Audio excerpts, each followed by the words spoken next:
ഈ യജ്ഞശാലയിലേക്കാണ് പോകുന്നത്. ഞങ്ങളുടെ പ്രിയപ്പെട്ട യാവുട്ടിക്കാരനോട് യാത്ര പറഞ്ഞിട്ട് നമുക്ക് ഇറങ്ങാം അല്ലേ ശില്പ? തീർച്ചയായും താങ്ക് യു സോ മച്ച്.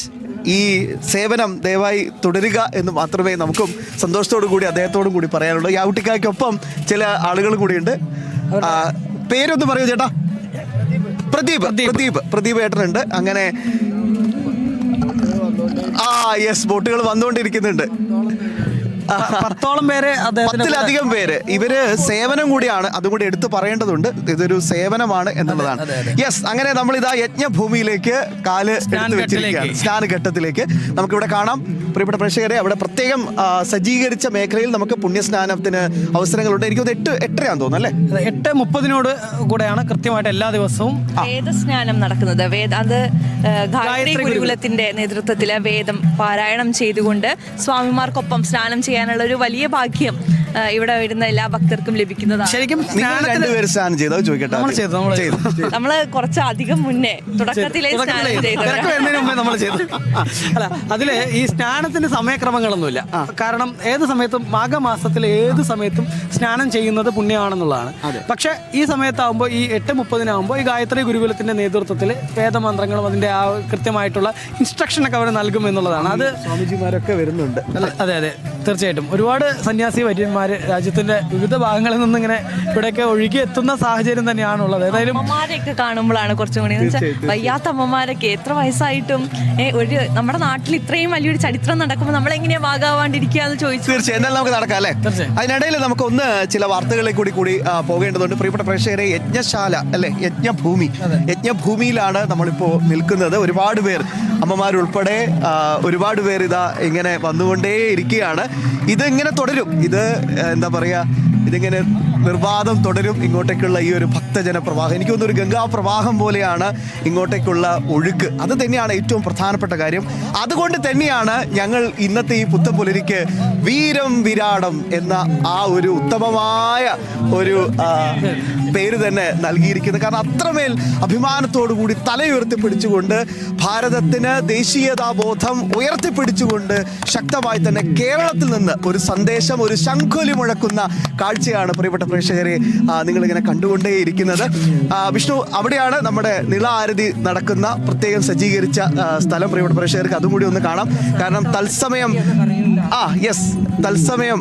നമ്മൾ വൈകുന്നേരം ജനൻ ടിവിയിലൂടെ നിള ആരതി കാണുന്ന സ്ഥലമാണ്.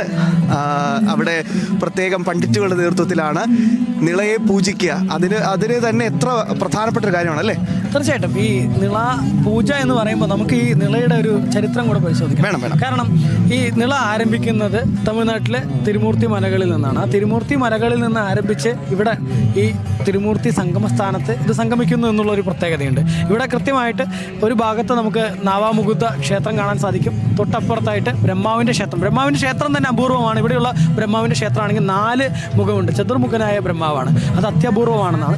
ഒന്ന് അപ്പുറത്തായിട്ട് ശിവൻ്റെ ഒരു ക്ഷേത്രമുണ്ട്. ആ ശിവക്ഷേത്രമാണെങ്കിൽ ശിവക്ഷേത്രത്തിന് എടുത്ത് നോക്കുമ്പോൾ നമുക്ക് ആ ക്ഷേത്രത്തിലെ നന്ദികേശൻ, എല്ലാ ശിവക്ഷേത്രങ്ങളിലും നന്ദികേശൻ ശിവന്റെ മുന്നിലാണ് ഇരിക്കുക. പക്ഷേ ഇവിടുത്തെ ശിവക്ഷേത്രത്തിലെ നന്ദികേശൻ ഒരു വലതുവശത്തായിട്ടാണ് ഇരിക്കുന്നത്. എന്തുകൊണ്ടാണ് ചോദിച്ചു കഴിഞ്ഞാൽ ഈ ഭാരതപ്പുഴയെ അഭിമുഖീകരിച്ചിരിക്കുകയാണ്. ഇവിടെ പണ്ട് ഈ മഹാമാഘ മഹോത്സവം നടക്കുമ്പോൾ അത് കാണുന്നതിന് വേണ്ടി നന്ദികേശൻ അങ്ങനെ ഇരുന്നു എന്നുള്ളത് മാത്രമല്ല, വളരെ പ്രധാനപ്പെട്ട വിഷയങ്ങളിൽ ചർച്ച, വളരെ സീരിയസ് ആയിട്ടുള്ള ചർച്ചകൾ നടക്കുന്ന ഒരു സ്ഥലം കൂടിയായിരുന്നു ഇത്.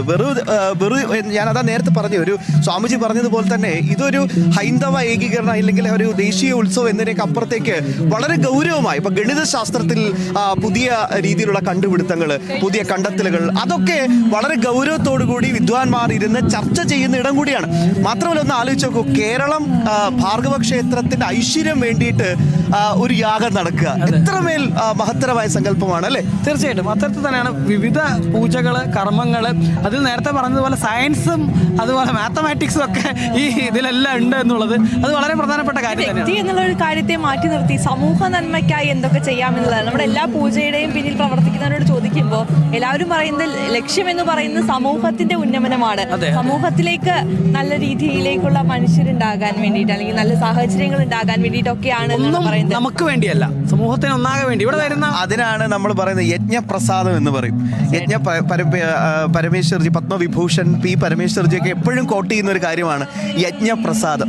യജ്ഞം നടത്തുന്നത് അത് സമൂഹത്തിന് വേണ്ടിയിട്ടാണ്. ആ പ്രസാദം അത് ഇങ്ങനെ പ്രതിഫലിക്കേണ്ടത് സമൂഹത്തിൻ്റെയും നാടിൻ്റെയും നമ്മുടെ രാജ്യത്തിൻ്റെയും ഒക്കെ അഭിവൃദ്ധിക്ക് വേണ്ടിയിട്ടാണ് എന്ന് വളരെ മഹത്തായ ഒരു സങ്കല്പം അല്ലേ? യജ്ഞത്തിലേക്ക് വരുമ്പോൾ ഇവിടെ ഇതൊരു യാഗം നടന്ന ഭൂമിയാണ്. അതിന്റെ ആ ഒരു പ്രത്യേകത കൂടിയുണ്ട്. അതായത് ബ്രഹ്മാവ് യാഗം നടത്തിയ ഭൂമിയാണ് ഇത് എന്നുള്ളതാണ്.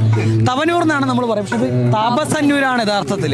അതും ഒരു ചരിത്രം കൂടെയുണ്ട്. കാരണം ഈ ഭൂമിയിലേക്ക് വരുന്ന സമയത്ത് നമുക്ക് ഇതിന്റെ ചരിത്രം പരിശോധിക്കുമ്പോൾ ബ്രഹ്മാവ് യാഗത്തിനായിട്ട്, അതായത് കേരളം പരശുരാമൻ രൂപീകരിച്ചതിന് ശേഷം കേരളത്തിലെ ജനങ്ങളുടെ നന്മയ്ക്ക് വേണ്ടി പരശുരാമൻ ബ്രഹ്മാവിനോട് ഒരു യാഗം ചെയ്യാൻ ആവശ്യപ്പെടുകയാണ്.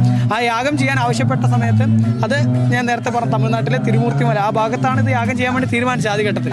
ആ സമയത്ത് അവിടെ ബ്രഹ്മാവിന്റെ കൂടെ ഇരിക്കാൻ വേണ്ടി സരസ്വതി ദേവി നടത്തുന്ന സമയത്ത് ഒരു യജമാനനും യജമാന പത്നിയും ഉണ്ടാകണം എന്നുള്ളതാണ്. അപ്പോൾ യജമാനൻ പത്നിയായിട്ട് സരസ്വതി ദേവിയെ വിളിച്ചെന്നും ദേവിക്ക് വരാൻ കുറച്ച് ലേറ്റായി പോയ സമയത്ത് ഗായത്രി ദേവിയെ ഇരുത്തി എന്നുള്ളതുമാണ്. പക്ഷെ അതില് ചെറുതായിട്ടൊരു പിണക്കം വന്ന സരസ്വതി ദേവി ഗായത്രി ദേവിയെ ശപിക്കുകയാണ്, നീ ഒരു പുഴയായി മാറട്ടെ എന്ന്. അതുപോലെ തിരിച്ച് ഗായത്രി ദേവിയെ സരസ്വതി ദേവിയും ഒരു പുഴയായി മാറട്ടെ എന്ന് പറയുകയാണ്. പക്ഷെ പിന്നീട് അവരൊരു കോംപ്രമൈസിലെത്തി. കാരണം ഒരു അംശം പുഴയായിട്ട് മാറിയാൽ മതി, നദിയായി മാറിയാൽ മതി എന്നുള്ള തരത്തിൽ പിന്നീട് ഈ ബ്രഹ്മാവ് യാഗം ചെയ്യുന്നതിന് വേണ്ടി മറ്റൊരു അനുയോജ്യമായ സ്ഥലം തേടി. അങ്ങനെ ആ ഒരു തേടൽ ഇവിടെ എത്തി എന്നുള്ളതാണ്. തീർച്ചയായും അങ്ങനെയാണ് ഈ താപസന്നൂരിൽ ബ്രഹ്മാവിന്റെ യാഗം നടക്കുന്നത്. ആ ബ്രഹ്മാവിന്റെ യാഗം നടന്ന ഭൂമി എന്നുള്ളത് കൊണ്ട് തന്നെ അത്രമേൽ പവിത്രമാണ് ഇത്.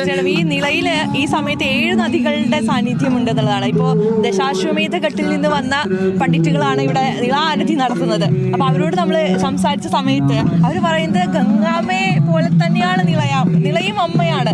ഗംഗയ്ക്ക് നൽകുന്ന അതേ പൂജകളും അതേ സവിശേഷതകളുമാണ്. തീർച്ചയായും നമ്മളെ വേറെ കാര്യമുള്ളത്, ഈ ഭാരതപ്പുഴ നമ്മൾ സ്കൂളിൽ മുതൽ പഠിക്കുന്നുണ്ടാവും ഭാരതപ്പുഴ എന്ന പേര്.